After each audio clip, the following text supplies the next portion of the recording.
Abercrombie and Fitch, if that's their real name, has a snitch. A former employee is blowing the lid off the discrimination and prejudice he witnessed at the bro-friendly outfitter. Oliver Lee Bateman was recruited, that's not a real name, was recruited by the company because he was told he looked collegiate and quality. Huh?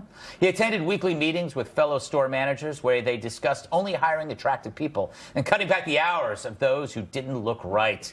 Who would do that? Anyway, in an interview, Bateman was asked if the overweight and minorities were not welcome as employees or customers. He responded, it wasn't so much that they weren't welcome as that only a certain type of person was welcome. The all-American, collegiate, quality person with a great attitude was what they wanted. So his email's at Mustache Club? All right, there's something odd about you.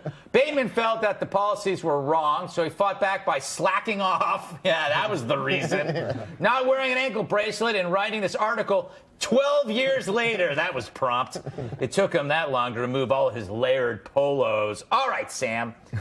Did you ever shop there? No, I know. I couldn't get past the shirtless dudes in the window. You know, you walk, and it's like, it's kind of degrading, you know? I think, I honestly, I mean, kind of. Look, I honestly think that Donald Sterling Guma made money in a classier way. At least she's, you know.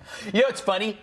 It's like, you know what it is? It was like buying a magazine. It was like buying Men's Health. You had to, like, if you're looking, it's a dude, it's a ripped guy on the cover. No, I'll just go buy something else. Yeah, it's not attainable. You know? It's not like if I put this on, I'm going to feel ripped. You Exactly. know? So, I mean, yeah, I guess basically, you know, the process, the hiring process that you see someone across at like some university, and you're like, look at that dude in the polo shirt and the lacrosse stick.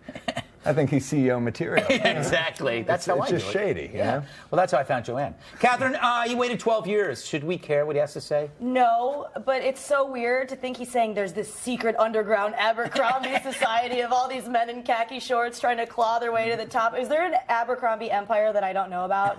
Is there? Where's there? What, 1, 2 Abercrombie's left? I haven't seen one in a while. Right. They've been replaced by another store that looks just like it, that has like a surfboard in front of it. I can't think of the name of it, but it's very dark inside. You know what I'm talking about?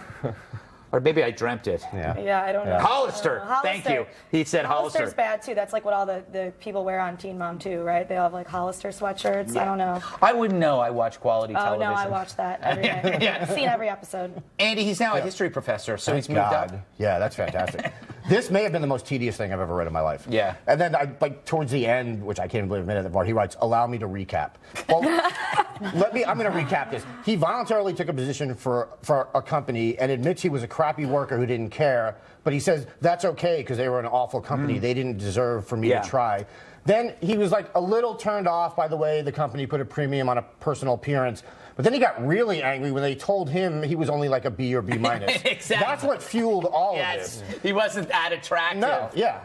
But I also don't think, look, hiring people based on their race is wrong and illegal. But I don't think it's ridiculous for a clothing store to hire people based on their appearance. Well, let's go to the expert. Joanne? Oh, me? Listen, going to the letter grade, I think that if when he asked for a candid sort of grading of his looks from another manager, if they said A, and that he should be in that quarterly magazine with his shirt off, he would now be CEO, or he would have just moved his way up. Yeah. I do agree with what you're saying, though. When you're selling a product, you want to look like the person who's going to buy the product. But they're all shirtless and they're wearing nothing. So what are you selling? That's a good question. You're selling darkness and cologne. There you go. I wasn't allowed to shop there because my mother was allergic to the smell. You were abused. He acted like he had like shell shock or something. He was like, I don't want to be revisiting this. Like, dude, you worked at Abercrombie. You weren't in Iraq, okay? Calm down. We got to go.